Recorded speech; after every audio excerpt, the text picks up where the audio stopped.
Okay, folks, great to see everybody. Hopefully everyone had a good spring break and got charged up. Sorry I was out on Monday. I got sick over break, so that's how I spent it. Let's see. So jumping into Unity stuff and sort of getting us warmed up, or rather for our warm-up. Next week we're going to actually do some work in Unity 3D, just a teeny tiny bit, just to sort of compare and contrast what we're learning and building from scratch in game engines with some Unity things. So for example, we're going to be doing some stuff with Unity physics, building an entire physics engine. The scope of this course is a little bit less feasible, so it's a little easier to look at it in Unity, for example. So I just want folks to be ready next week and sort of have Unity installed on their machines. If they don't, or a way to sort of acquire it. Mac and Windows should be pretty easy. And if you are on Linux, we have a few people, you can get Unity running on your Linux machine as well. There's basically a giant forum thread that has installs for the different versions of Unity. Yeah. If you're trying to install and run Unity, is like make your computer touch one. Then we'll have a partner. You can work at home. Yeah, I realize. Yeah, if anyone's like trying to run Unity on a Chromebook or something, that might be difficult. So we'll work in pairs. I can tentatively set it up on this machine at the front, so I'll have at least a backup here, if that's the case. So go ahead, test it out. If you are having problems, let me know, and we'll figure out a way. We could also get it set up on the Cori machines and sort of remote into them too. Okay, so that'll be task sort of for next week. So just getting Unity up and running. So we are recording, as always. Just announcements for the course. So assignment 2, platformer. I hope everyone's making progress on that. But we'll wrap that up on Friday officially. Friday at midnight is the deadline to have your website, your trailer up, your special feature, and all the other things in the platformer. Today there should be some time at the end of class to sort of check things off, maybe do one roundup with your group members for whoever's here, and just touch base on last minute tasks that need to be finalized. And then I'll release the final spec once platformers out of the way. Any questions on course logistics? Things going on? Of course. If not, then we'll dive right into it. Again, if we have some time at the end, we can also, the Piazza was pretty quiet as far as folks getting PyBind set up, so are most people able to get it up and running? Or at least one of the two partners? Okay, cool. We can check, touch base with me if that's not the case at the end of the class, so we can resolve that. All right, so backing up, way before in spring break, our last lecture, we talked about gameplay systems, sort of the perspective of how to organize different elements of the game, whether you have static or dynamic elements, and how to break apart your game into chunks and divide things up. And how that sort of assists us with both developing the game, but also some of the tools, the level editors that we build. Then we also talked about the type object pattern, which is sort of this flexible way to create new types of objects. Okay? So you don't have to create one class for every sort of monster in your game. You can sort of differentiate this whatever enemies or items or whatever in sort of a more data-driven way. Okay, so that was the type-driven, the type object pattern. For today, we're going to get an introduction to component systems. Sort of fall into the core systems of your game engine, so how you sort of organize everything. There's lots of different component systems.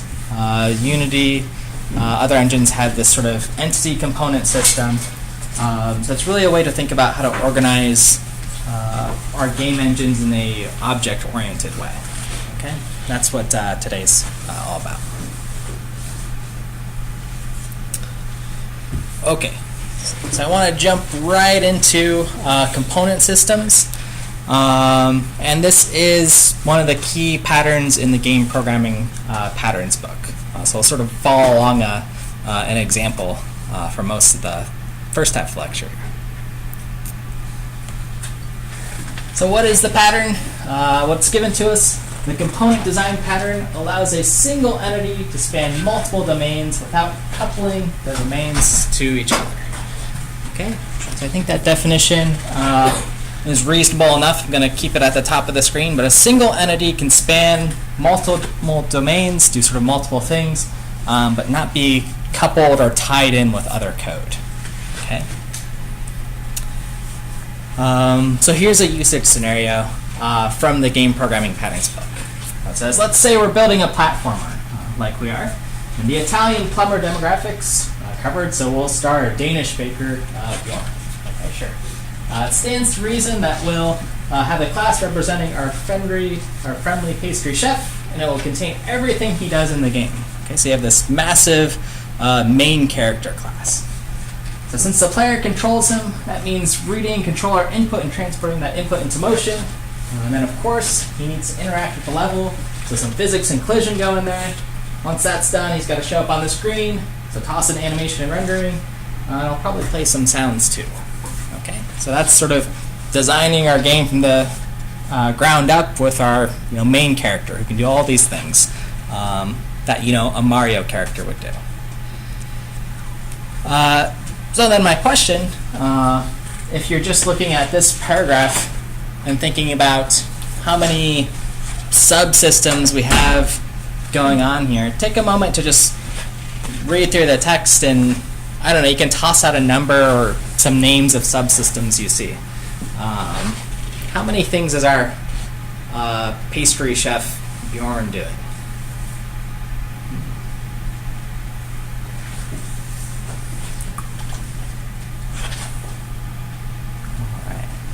I want to toss out some, like if you're going to design classes or a subsystem, how many do you see here? Give me a number or just kind of name it,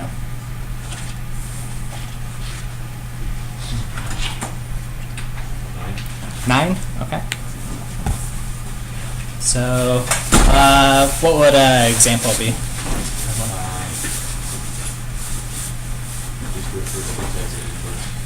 Okay, yeah, so it's got to read input, translate it, so there's like an input-output system. That's kind of the idea, right? There's something with motion. Okay, so you need to interact with the level. Maybe that's like collision, physics, 2D or 3D. Gonna show up on the screen. So we sort of get the idea. There's a lot going on here, right? So let's see. I underlined a bunch, more than one. If you saw more than one there, good to go, right? And that means there's lots of code sort of jumbling together, making this really big monolithic piece of code that, might be hard to maintain and organize. Okay, so this is the problem. Depending on how you break these down, there's multiple subsystems in this player class going on, right? Reading the controller input, translating it to motion, doing the physics could be one, collision could be another, animation, rendering stuff, playing sounds, etc., etc. Okay, and this is getting a little bit out of hand just for one character to have all these things going on. What if you have a second character? Do you have to write all these classes again for that character? You sort of get the idea here. Okay. So the problem we're looking at is this idea of coupling. Okay, that's when we have lots of different systems where we're trying to do stuff, but they depend on each other. Okay, so here's another example in sort of code. I'll give you a second to look at it and do the same exercise and see, how many systems do you see going on here? things that are doing different logic, I guess. You want to venture a guess? You can be as conservative as you want. 3? Yeah. Anyone who says more than 1 is good to go. But I see at least, 3 here, or exactly 3. Right? There's collision going on, checking, is our player colliding with something? What's its rendering state? Is it visible? And then playing a sound in action. Right? 3 different systems are sort of talking to each other and communicating here. And pragmatically, you might write this code, right? Maybe if we're just building a Pong game or something, you have code sort of intertwined like this. Maybe that's okay, but the problem is in a really big project, you're asking your programmers to be experts in physics, rendering, and sound, which themselves are 3 pretty big topics, right? You could have dedicated lives in each of these areas, or dedicated careers there. So with a changing code base, it's hard to expect someone to understand all 3 of these systems in just these 3 lines of code. Okay, so we want to do better. Okay, so we want some, strategies to avoid coupling all of our code together. Right, so, embedding sound, again, with collision, we don't want to write our code like this. Okay, and sometimes what it looks like, this sort of monolithic class, or these big classes that grow and have everything, or something like this, right? We define it as a game object, and then we just have a bunch of functions that do everything. Colliding with the floor, getting the render state, playing the sound. We don't really want to do that, because what if we inherit from this game object class? Then it just gets bigger and bigger and bigger and bigger, right? It sort of grows forever.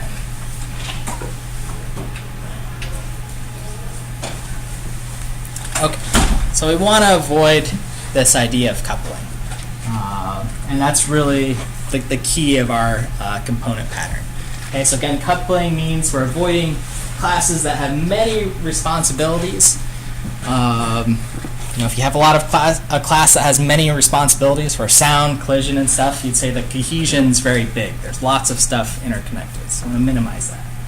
And then just keep our classes simple and with few duties.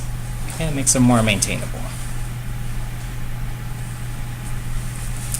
Okay, so a possible solution to getting rid of some of this coupling is, well, just break up our class, into smaller classes, right? Have some sort of boundaries. So if we look back at our game object thing, we can sort of start taking some of these functions and saying, okay, this can go into a physics class, this one into graphics or rendering one, this one into sound, right? Just breaking things into smaller pieces. And that act is called decoupling, right? Uncoupling the coupled components. Okay? Not one big class, but again, all these little pieces. One class per subsystem.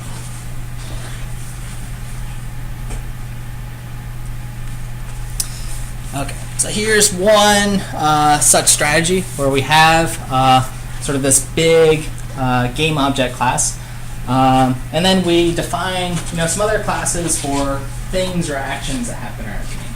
So decoration could be just some object you need to render in the game, like a chair.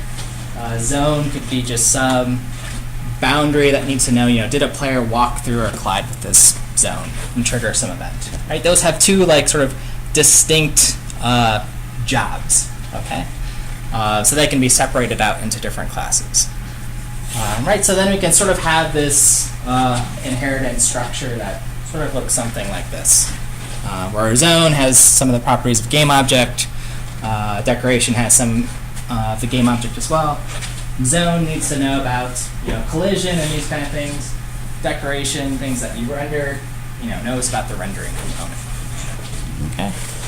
So that's a little bit better, a little bit more lightweight, just using inheritance, something that's built into the language. So I'd say so far so good. We're making our big game object class something smaller, something that we can work with. The problem with this strategy, or why we tend to avoid it, in game engines is depending on our inheritance structure, well, if I introduce some other class, say a prop, that also needs to be rendered, but it's also part of a zone, we definitely have to be careful not to inherit from somewhere else. Otherwise, we get the classic diamond inheritance problem, which again, in C++, it's allowed. We can sort of inherit from multiple places. And then, how do we render the prop? Do we render it like a decoration or like a prop? Right? The system gets confused here. Okay, so that's one of the problems. The second problem is with these sort of deep inheritance chains. So they go deeper and deeper and deeper is the performance. Right? We have more constructors to call at each level. There's more sort of indirection at each level. Okay, so we want to see if we can do something better with components. Okay, and this goes back to having sort of a more, again, thinking about hierarchies, it's more of a flat hierarchy, not just constantly inheriting classes one from the other. Okay, so the component pattern I want to give you an example of here. And we're sort of avoiding inheritance for the most part, or at least trying to keep our class hierarchy as flat as possible. Okay, so here's an example of what I'll claim is a large class that needs to be broken down. Okay, so we're revisiting our pastry chef, Bjorn. Bjorn's got a constructor here for its velocity or its x and y's. I can update Bjorn, how it moves around the world, and then some member attributes here. Okay, so there's our constructor, some member variables, some sprites to draw, so a couple of things that we need to render. And just one member function for now, but sort of this update method that handles everything that Bjorn needs to do. So again, we'll play the same exercise, right? So we've written this code, it's up and running, good to go. But we might want to reuse this code, right? Thinking more data-driven, but how many subsystems do you see in this code? And this is maybe the last time we'll play the game. I'll give you a second to think about it.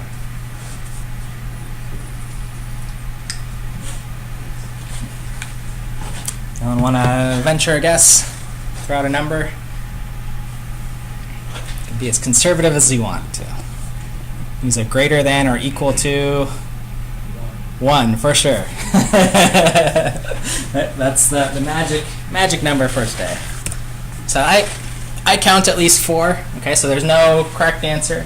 Right, there's sprites, things we have to draw, or maybe just handling the sprites. That could be totally separate than our graphics system. The world's doing something. Maybe there's like some singleton world class handling collision. Volume might be something with physics, and we've got a member function. Maybe that does other stuff too. Okay. So again, we're coupling a lot of systems together. So if we dive into update here and see what's going on, we see, oh no, more subsystems. Right? So if you sort of dive further and further into the code, we can see, okay, in our update function, well, what are we doing during the game? We're getting input from the player. If they move left and right, adjusting their velocities and their x positions, moving around the world, seeing if there's collisions, and then drawing the appropriate animation as our character moves along. Right? So updating our sprite and then finally drawing. So several, more than one subsystem for sure. Maybe 6 or 7 total at least. Okay, so you sort of get the idea. And I think if you look at code we write, sometimes this happens or tends to sort of sneak in when we're in a rush. So this is what we're trying to avoid. Okay, so we want to look and see how can we decouple some of this functionality, right? So that is, have this sort of has a relationship, thinking about components here. Okay, so the simple fix starts with just building individual components, just small little classes that handle something very specific. Right, here's our boundary where I'm drawing this orange box, just things that handle the input. So here's where we're doing controller stuff. So just move that over to a new class called the input component. Okay, the input component can have an update method. Can take a reference to some object, in this case Bjorn's our only character, and then adjust the velocities appropriately. Okay, so we're just moving that code over into its own class. Then if I do that, this is what my code looks like. I just took everything over here. I have the separate input component, and then I'm just updating this object. Okay, passing in the reference here. Okay, so that's the simple pattern. Now we can read an input. It's sort of offloaded somewhere. Okay, so then in our class we have our input, and then we have now as a private member one component for doing input stuff. Okay, so that's the has a relationship sort of walkthrough. Our character Bjorn has a input component in it. Okay, it's not inherited or anything. It's just a member variable here, and it's still going to get updated once per update call, just like previously. Okay, everyone good with that example? Awesome. All right, so now for the rest of the code, we can sort of keep teasing out what these subsystems are and repeat the pattern. Right, so now we have some physics stuff that we're doing here with the world, and we can create a physics component. Okay, so here's a physics component, right? Something to do with modifying the velocity and interacting with the world. So doing things with collision systems. So we need to take in Bjorn, our character that moves around and has velocity, and the world with which we collide with here. Okay, so we're just moving all that into its own update function. Other physics-related things, maybe the volume, for instance, of our character and how it collides with the world. Okay, so we take those things and replace them. Now we have the same input update, physics update, and now our physics component. Okay, and then finally, we can break things into the graphics component, which again is just all the sprite stuff and then drawing the sprite. Okay, so again, same pattern, Bjorn, and then whatever the graphics component is of Bjorn, and we replace these things and put them together, just like so. Now what's nice is we can look at this class, and it's pretty easy now to understand what's going on, too, as far as the actual control flow. They get the input, what the human or the user did, update physics, and then draw the character. That's all you really have to understand. And if we need to understand something specific, if I'm the physics programmer, I just mess around in the physics component. Okay? So we've broken this into nice smaller pieces. Okay. So here's what we're left with. Just a couple input for each of the components and the members as needed.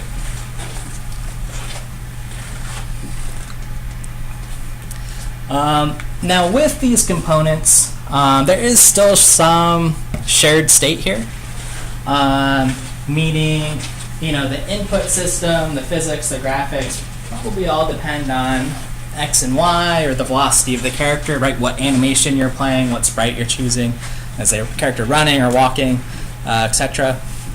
And that's something typically we just have to live with. We'll talk about maybe one or two solutions for that later. But it's still okay to have a little bit of shared state here if it makes our life easier. Okay? I don't know, just looking at this, where X and Y belongs to, for example, which component. Would anyone have any suggestions? Or they can give me the Unity solution to this, if they know. Transform, right? Yeah. So Unity just says, well, I don't know where any of this stuff belongs, so we'll just make a transform component, and that'll get passed around somewhere. Right? Yep. So transform would be something that just holds like X and Y position, performs rotations, scaling, translations, anything like that.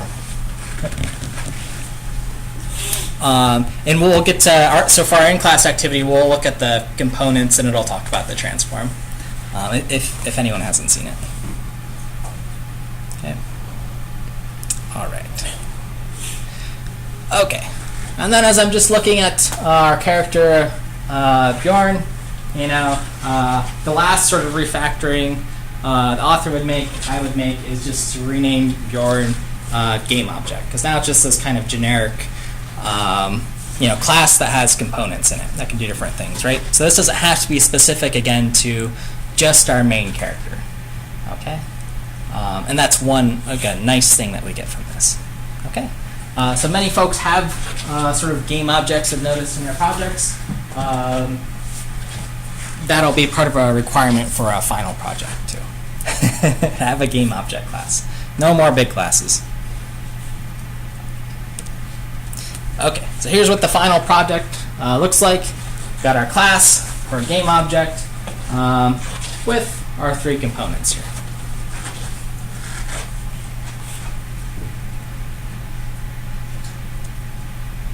Okay.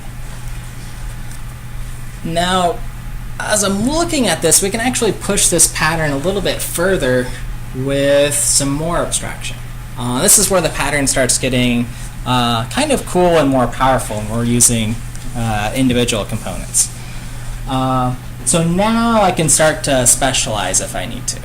Okay? So we know we have our main character, which is sort of a generic game object, but if it's the main character that we're controlling, maybe it needs to do something special with its graphics or its input system that other game objects don't need to do. Okay, and that's where we can start adding in some inheritance or adding layers onto different types of graphics components or physics components or input. Okay. So let me show an example of this. So here's our game object, so still untouched, the same, some shared data, update, different components, and then we've got our graphics component, which we're going to update. How are we going to update it in sort of the C++ way? We'll make it sort of a more abstract class. So make the destructors and constructors virtual, and the update method. Okay. And then what we do is we can create a new class, this time called the Bjorn graphics component, and inherit from our graphics component. And then override the functionality for, hey, this is our special main character, they need to do special graphics things here. Okay, for that one instance of the object. So this is where it's okay to start adding some inheritance in sort of the component system. Okay. I'll let this example sit for a second.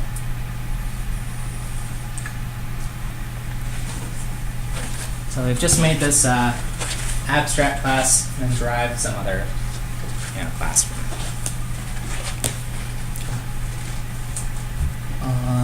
Everyone okay with this? Any questions? Yeah.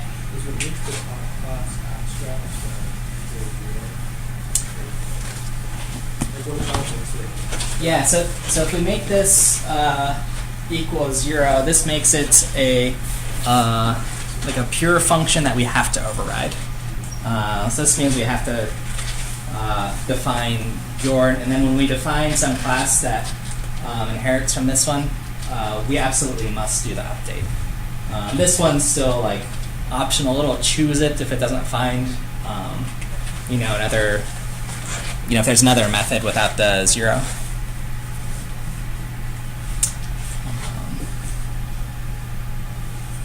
Yeah, any other questions? Trying to think if there's any. I don't see any other too crazy C++ stuff here, but it pops up every once in a while. Yeah, it makes it a pure function. All right. Okay.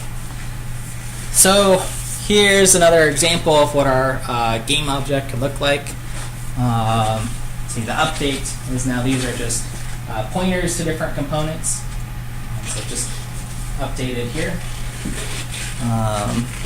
How we initialize them. So we just have our game object, and when we create it, we have to sort of explicitly say, okay, what input system do you want? What physics? What graphics system for that game object? Okay, maybe you could have some default somewhere, but per game object now you get to decide. Okay. Right, so here's our game object, and we can have up to those 3 components. If we don't need something, right? If we go back to our first example, maybe we just have a prop or some decoration in our world, right? This chair. It doesn't need an input system, so just sort of null it out. Right? Just say input null pointer. The chair doesn't need to move in the world. If you don't need to render something, you don't give it the graphics component. Okay. Easy enough to just omit it and forget about it. Okay. There's our updates. So our update function, which would just be called, once per game object in our game loop, is doing each of the systems. The dereferencing this is saying for this instance of the object, whoever I am, whatever instance, it's passing in that reference. And then our 3 components, right? And here's the example of, right, if we just need to instantiate one subsystem, we just say new, Bjorn's input, and then we can just null everything out if we don't need to do anything there. Right, so in the case if we don't have a main character that needs to be drawn to the screen or do anything, right, maybe we're in sort of a fly-through game or something where we don't need graphics and physics, but just input, we just null everything out. Okay. Everyone good with this idea? All right. Okay. So there's some further design decisions we need to think about with our component system. So I think something like this gets us like 90% of the way for most projects of how we want to sort of organize things. I want to think a little bit more about what some of these big design decisions could be for our game objects. And folks maybe who have worked on sort of a big game object class, what do you think are the big sort of design challenges? Any that come to mind?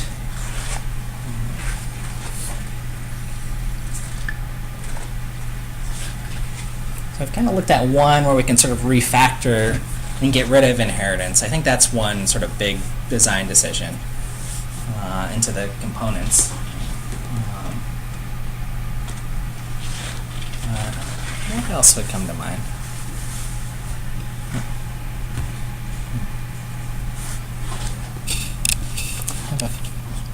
I'll give you at least the 3 that I was thinking of. 3 or more. And you can always argue performance, maintainability, these kind of things, which are always true.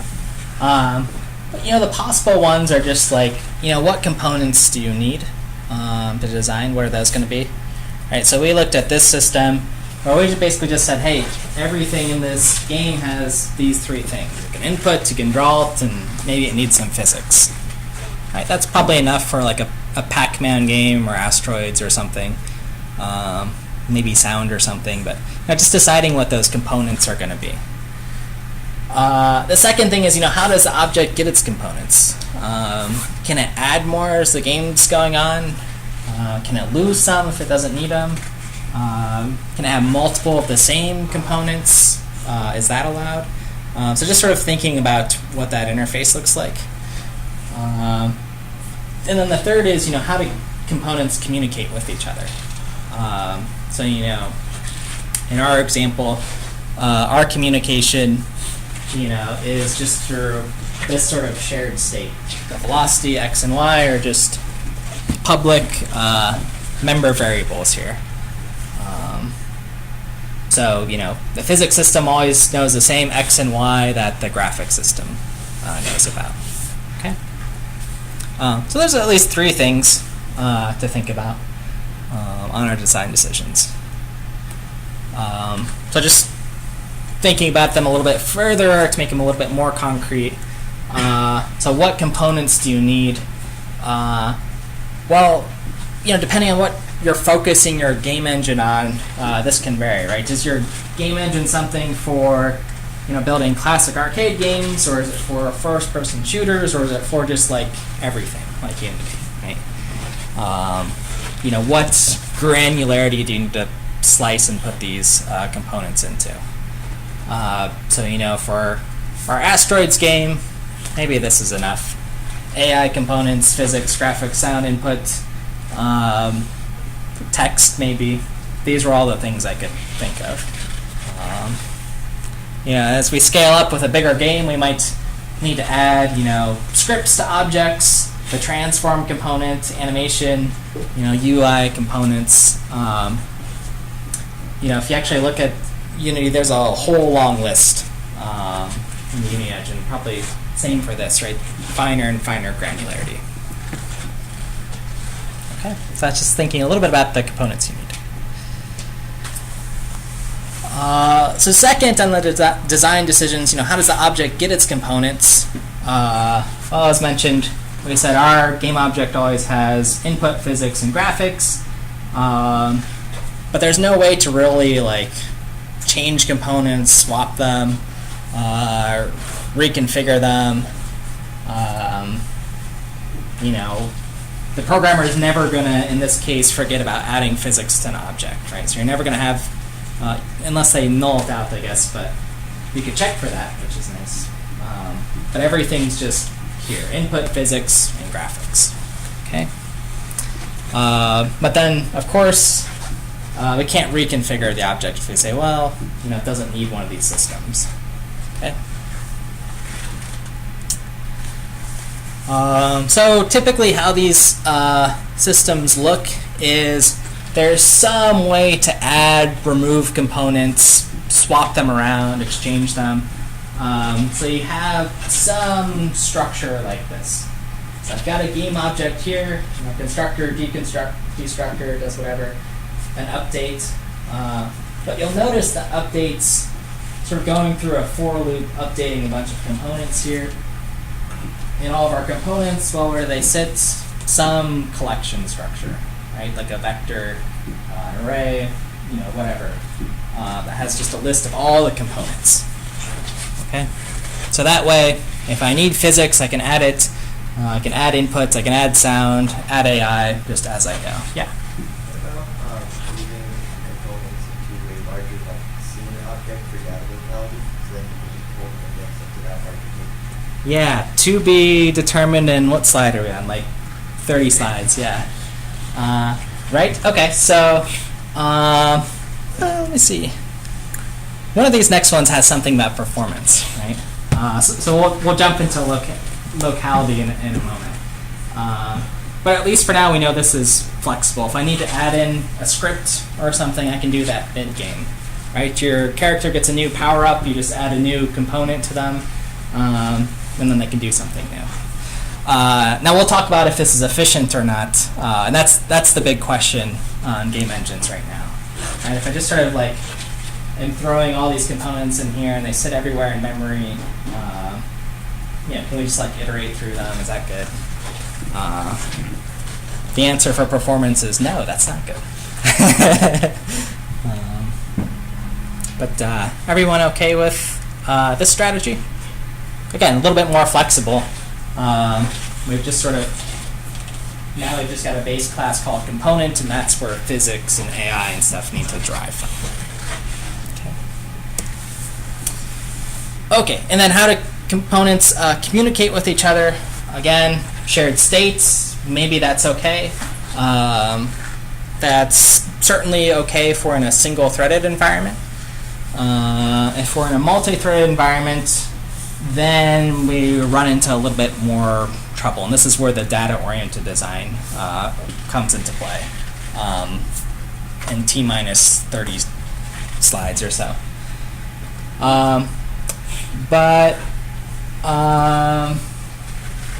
You know, so they can either talk to each other, share information, share some state.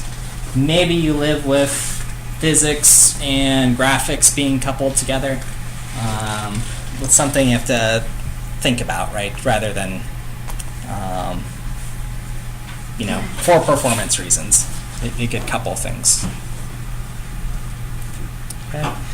The solution that a lot of engines sort of provide is within your sort of base component class is to have some way to sort of receive and send messages. So a message could be as generic as just we updated the position or some event happened. Okay, so the components are sort of listening, almost like a server infrastructure. Okay, so those messages could mean anything. A collision happened. Okay, so collision happened, so don't update graphics. Play some animation of the character falling because of this collision.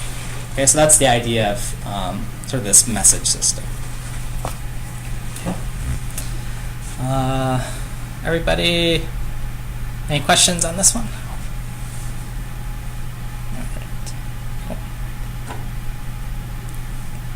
All right. So when to use the component pattern? You know, this is quoted from Nystrom in the programming book. It says you have a class that touches multiple domains, right? Like we started off with Bjorn, who's trying to do all sorts of stuff. And we want to decouple things. Classes are getting big. Again, we saw sort of the work through of separating things out into individual components. And then thirdly, you want to define a variety of objects that share different capabilities, right? So you add the components as you need them for specific objects. Okay. With inheritance, you don't have that luxury, right? You get everything. You inherit all the code, but this we just get each individual component. So that's the big sell of this system.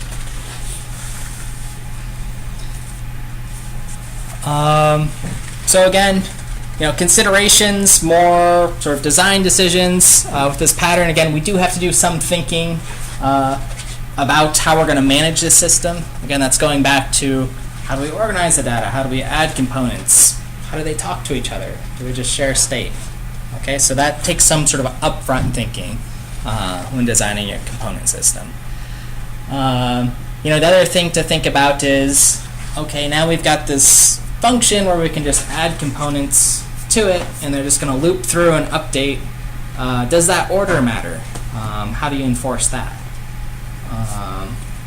You know, if you remember, we always write our own startup init functions, these kind of things. So as we add components, they might need to be constructed in some order. So instead of using a vector, maybe you have a priority queue or some other data structure, right? Enforcing update order. Okay. And then, again, finally, what sort of communication with the components? Will they be coupled directly if they have to be? Maybe if two systems are pretty tightly connected, like physics and graphics, maybe you do share some state between those two. If not, you know, how will they send and receive messages? Okay.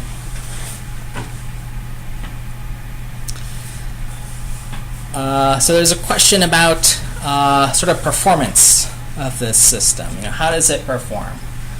Well, one of the things I have to think about concerning performance, anywhere we have pointers, that's a layer of sort of indirection. That means we're jumping somewhere else. Remember, right? We're just pointing to an address to access some data.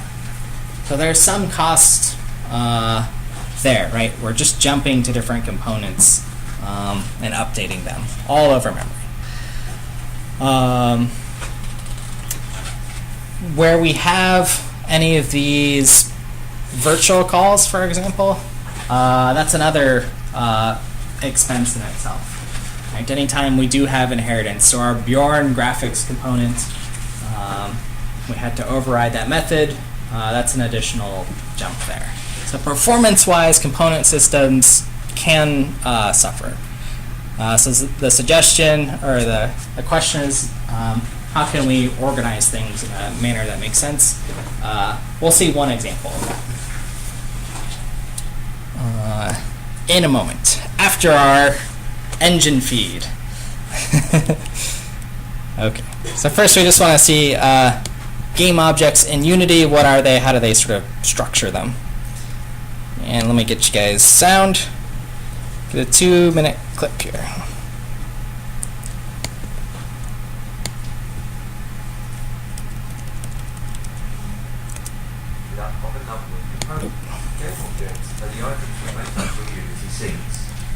Everything within a scene is considered a game object, and these objects are made up of a number of components.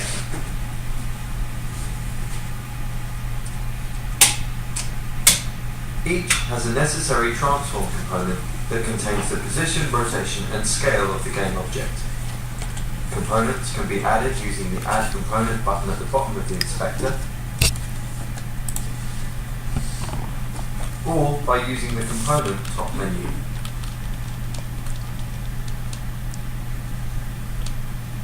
Scripts are also considered as components and can be added using the aforementioned menus. They can also be created and added using the Add Component button.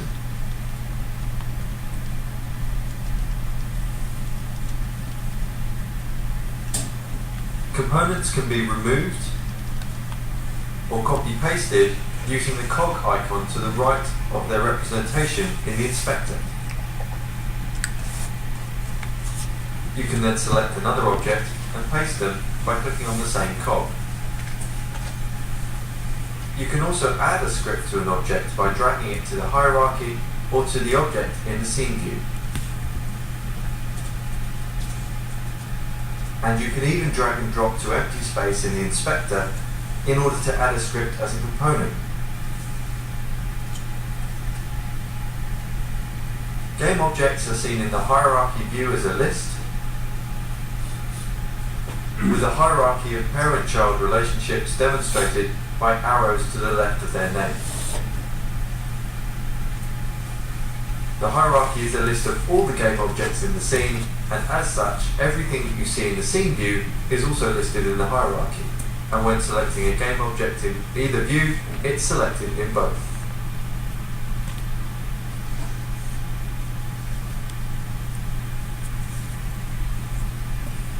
Alright, so that's a little peek at game objects and sort of how they're accessed in script. So Unity's got a sort of advantage that they're using C# and they can do some of these cool reflection things, I guess. That's what the dragging in and actually modifying the code. But the actual C# looks something like this. So you've got a script, and you can grab that component and then access it and then do something with it. Okay. Let's see here. I think we get a break. Okay, we'll break for about 5 minutes till 3:44, and then continue onward with a little bit of data-oriented programming, and then folks should still have plenty of time to meet with their groups after. All right, well, go ahead and stretch your legs.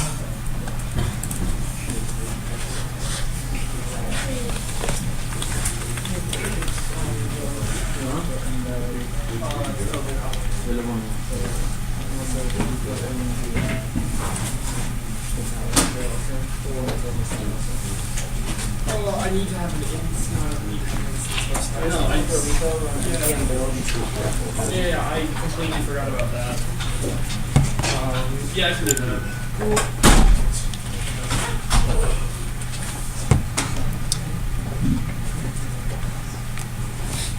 Questions coming for me, or are you guys coming I just wanted to show you the lab. lab stuff? Okay. Sounds good. me see here.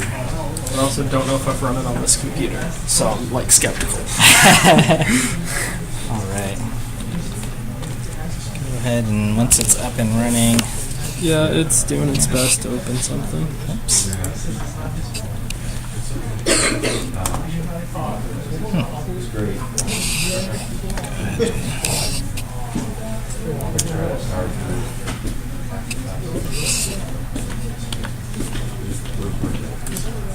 I'll let you know once I get this working. Okay. You guys ready to go? Alright, go ahead and show me Pong, I guess. Okay, cool. You can move and touch that set. Perfect. That's all I'm looking for. Do you remember your group number? 21, I think. 21. You can give me names too. E-Y-I-Y. Okay, perfect. I. Oh yeah, got it. Perfect. Alright. We need two versions for the game. This is the AI version. Both the players are here. Oh, alright. This is how it is. I'll show you the other version. Perfect. Do you remember your group name and 18. 18? This is the AI one where you can control like one of the players player. Oh, cool. Manual one. So. Very nice. Looks good to me. Alright, perfect. Alright, yes sir. Just wanted to share it aloud because I actually have office hours after, so I can't really stay after. Okay, perfect. So we only did like minor changes to the C++. We added like a thing for like handling the input, Oh, cool. Yep. and then from there you can control 2 different pedals. Perfect. Looks good. Cool. That's all I'm looking for. Do you remember your group name? Or group? No, I do not. Okay, I got your name. Cool. Thank you. Names. Right, looks good. Move on. That's all I need. Okay. It was group 12, I believe. 12. Okay. Perfect. Yes, sir. Here. It's a little slow moving, but It's going. Yeah. It's let's going, see. yeah. Let's see if it just glides. Yeah. Perfect. Cool. All right. Do you remember your group? do you remember the number? 19. 19. Perfect. Thank you. That music right now. Caliber. Sure. Yeah. The in-class activity should be open, so just knock that out whenever you're feeling better. Sorry. Yeah. This one is automatic, and then you can control this one. All right, and you added a circle too. Nice. All right, perfect. And you remember your team number?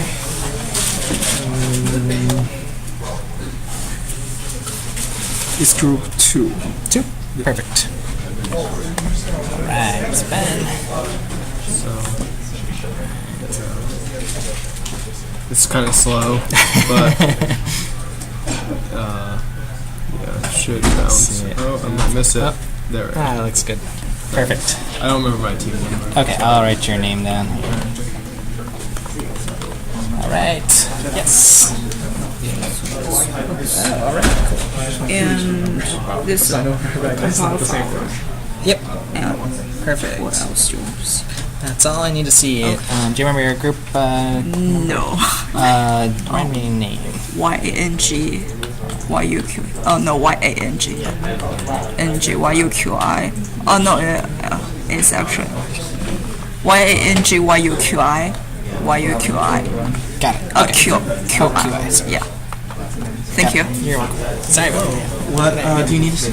Just Pong in action, I guess. Alright. We didn't frame cap it or anything. Perfect, yeah. Still running fast. Okay. Do you guys remember your team name? It was Sorry.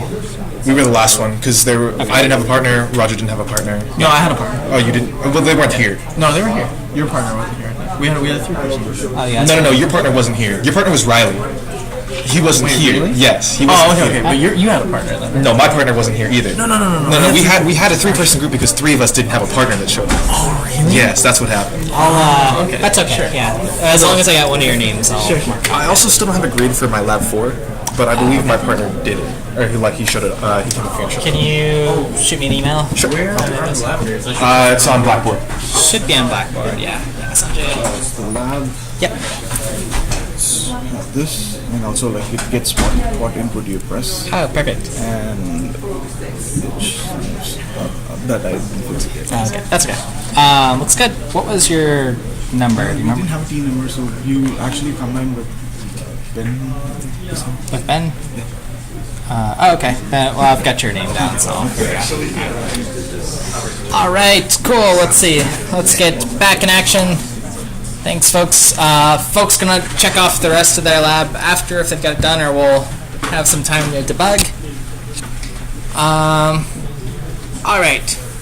So with component systems, very convenient for design. I will still argue they're the right choice for game engines.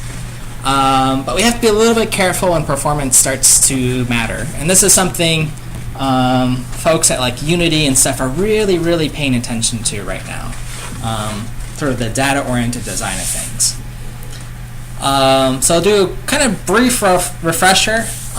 We actually looked at some of these things with our memory allocators way back in like Module 5, so that was in week 3. So I'm going to kind of zoom through some of this and just get to the meat of it with an example.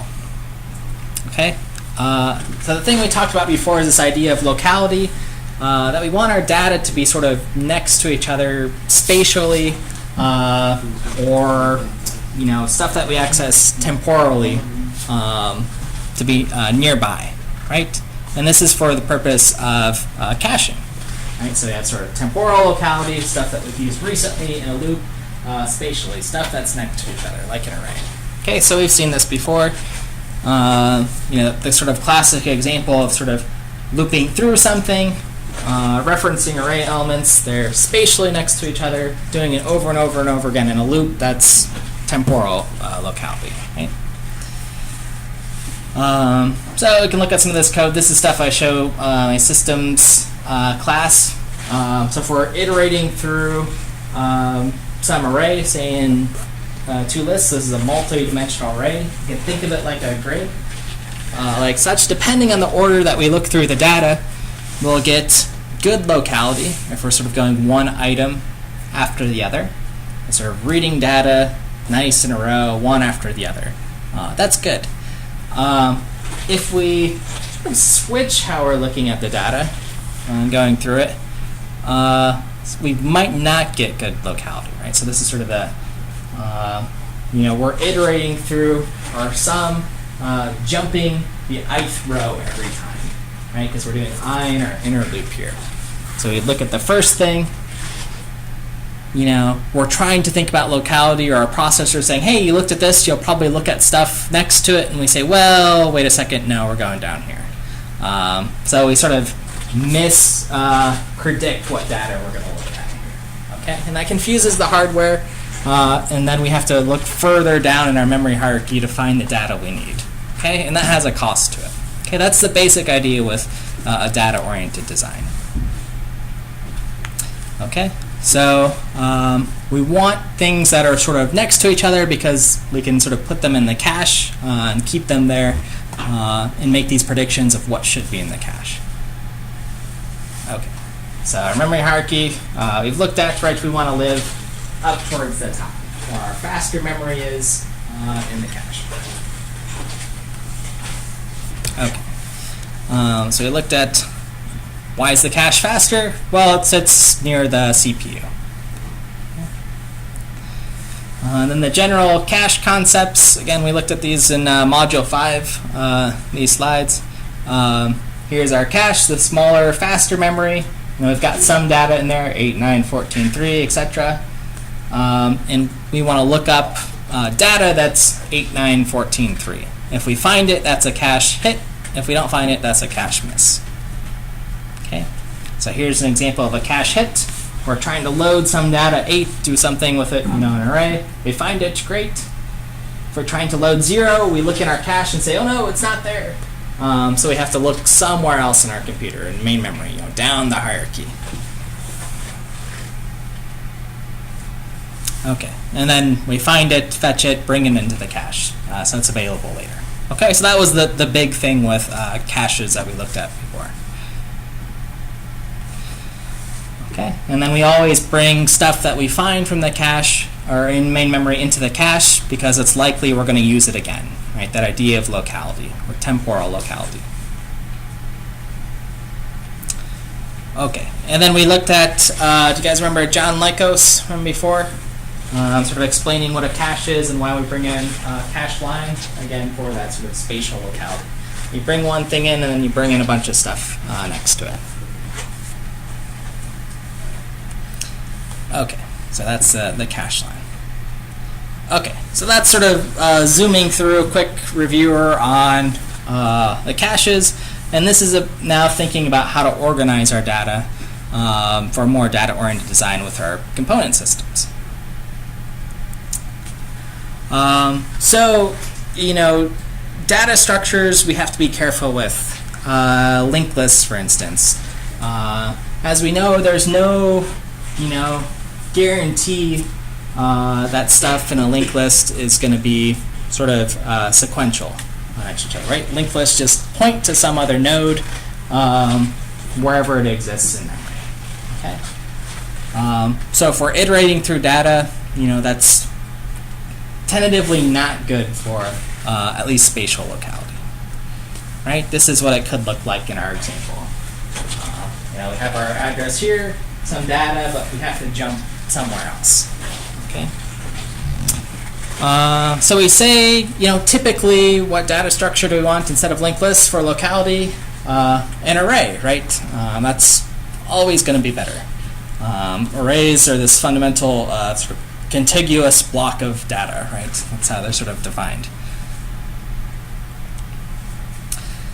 Okay, so here's an array. You know, we've got that same data, two pieces of information. You know, it's game data, it's some entity, and this has good spatial locality, right? So your 0th index, 1 index, everything's lined up next to each other. Okay. So let's take a quick peek at how this affects our component systems. Okay, so we've said, all right, arrays are probably better than linked lists. We can have data that's contiguous. But let's say we've got, you know, our game entities here, and they've got a bunch of components. You know, something reasonable here. An AI component, physics component, rendering component. We've just fixed it to 3. Doesn't matter how many we have or if we can add or remove components for this example. Okay, so here's Mario, our game object or whatever, has a bunch of stuff it can do. And here's our main game loop. Okay, so we have this sort of, while our game's not over, we take all of our entities. You know, we just have this giant array that says, hey, you can have 5,000 game objects that do stuff. And then we process their AI, and then we update it, okay, for however many entities we have. Okay, we have to do sort of stuff in order, right? We have to do all the AI stuff, and then we update physics, and then, you know, we draw the graphics or whatever, get the player input, you know, all those things. Okay. So everyone agree this will work and sort of update all the entities and their physics and stuff? Yeah. So far, so good. How many layers of indirection or how many pointers are we hopping in this example? Per entity access, I guess. Here. So I'm in my entities array, and I've got to grab my AI, and then I've got to jump one more time, right? So 2 jumps per access. Okay, so that almost looks like a linked list sort of there too. That's 2 jumps, but okay, maybe that's okay. Maybe we can get rid of one. Maybe we can do something better.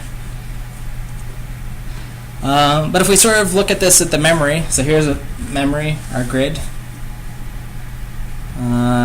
Here's how the data is fit in the memory, right? When we started with this example, right, we just have a game entity, and then we have 50 of them, let's say here. Okay? So we allocate all this memory for all of our game entities. And per game entity, it's got this chunk of whatever, AI data, physics data, and then objects 2, AI, and then physics, object 3, etc. Okay. Now thinking about data locality, does anyone see a problem here with connecting how our memory is organized and how we're iterating through our loop? Can anyone point it out or maybe give a keyword?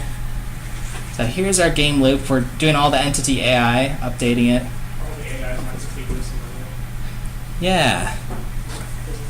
Right, so we're going to go through our AI loop, do a bunch of AI stuff, and in memory, right, we want things to be sort of contiguous. So we do all the AI stuff, and then the next thing, it's like, okay, I know what next. I'm going to look here. And it says, oh no, that's physics. Okay, so now we have to jump, right? So we're getting essentially cache misses every other time here by interleaving the data. Okay. So that's the problem here, since we've sort of just put all of these components together in this giant game object class. Okay. So we've interleaved our data. So again, right, we're doing all the AI stuff, accessing every AI thing in order, which makes sense to do, right? We have to process it. But all the AI data is sort of interleaved.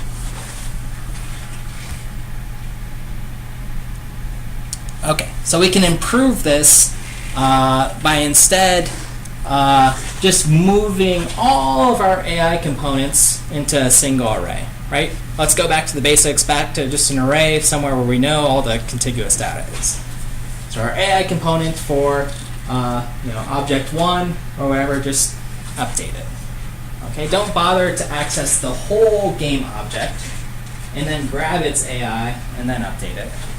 But instead, anytime you add a component at all to some entity, your game object which has ID 0 and 1 and 2 as it's sort of iterating through this loop, then do the update. Okay? And that's going to pack everything together, all of the AI data. Does that make sense? And now it's going to look like this, sitting in memory. So that's much, much, much better. And again, if you have hundreds, thousands of objects, then all the AI data sits together, all the physics data, etc. Right? And we know when we're looping through data, as far as the architecture goes, we can do a good job of predicting what's going to happen in loops. Right? We just assume the next data we're going to look at is offset by however big a AI component is. Okay. All right. Everyone see this sort of trade-off here? Cool. So that's sort of the big idea, or the now I guess what's the trade-off on the flip side of designing your system like this? Now I just have these physics component arrays and stuff. Like how do I access this now or modify it for a game object?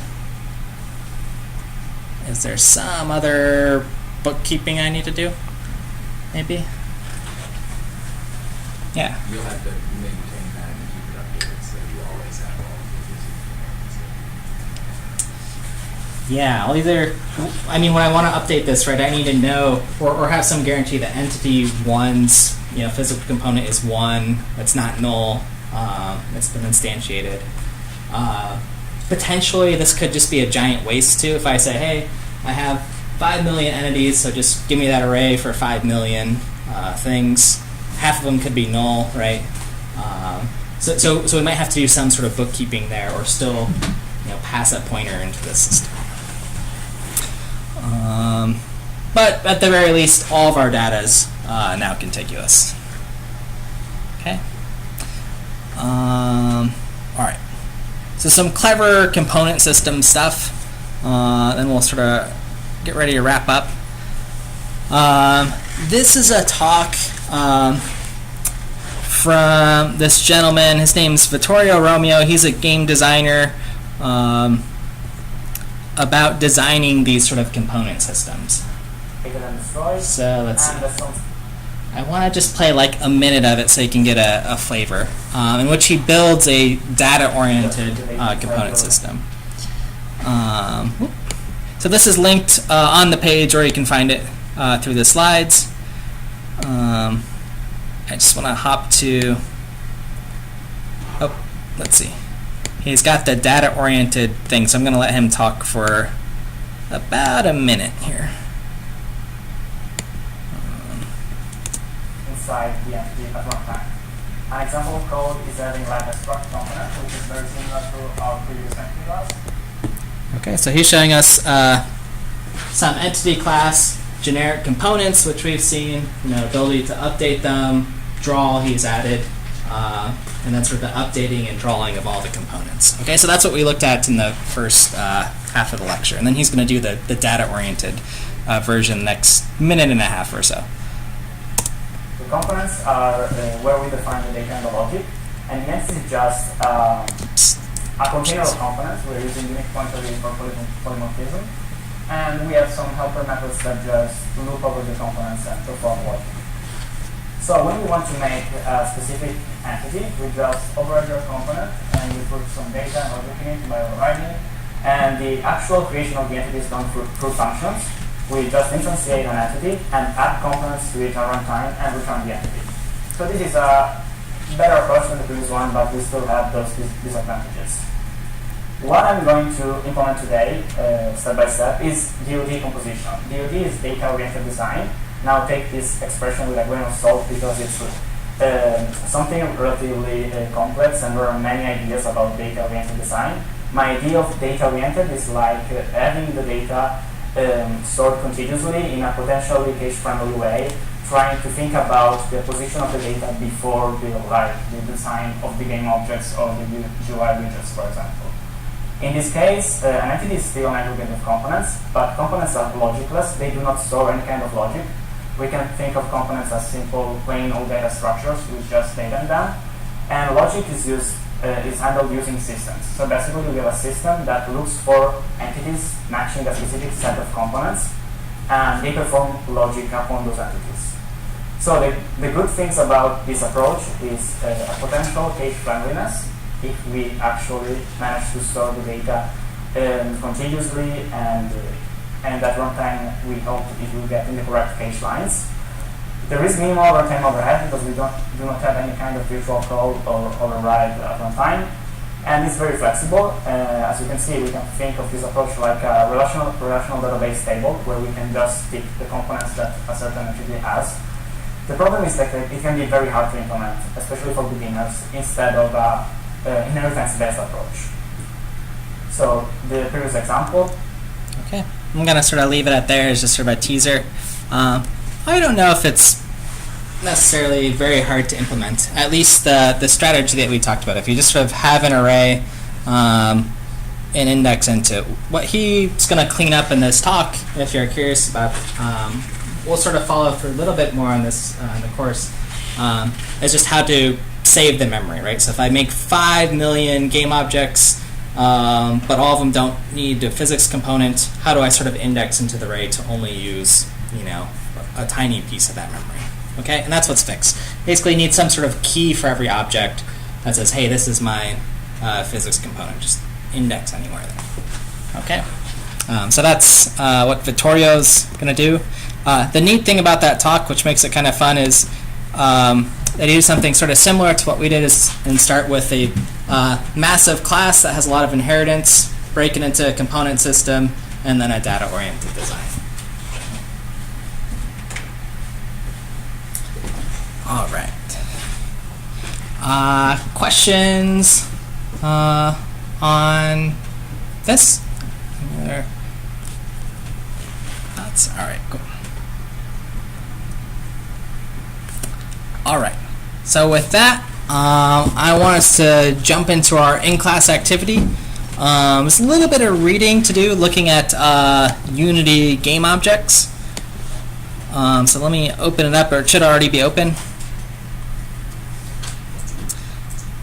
So when you open up the in-class activity, there will be a link to Unity's game object. So you can follow through that. And there's a few, just 4 quick sections you can sort of read over as you answer the questions. If you're pretty familiar with Unity, you might be able to answer them without reading. But I'd still like you to look at these game objects one and give everyone 5 to 10 minutes to work through this.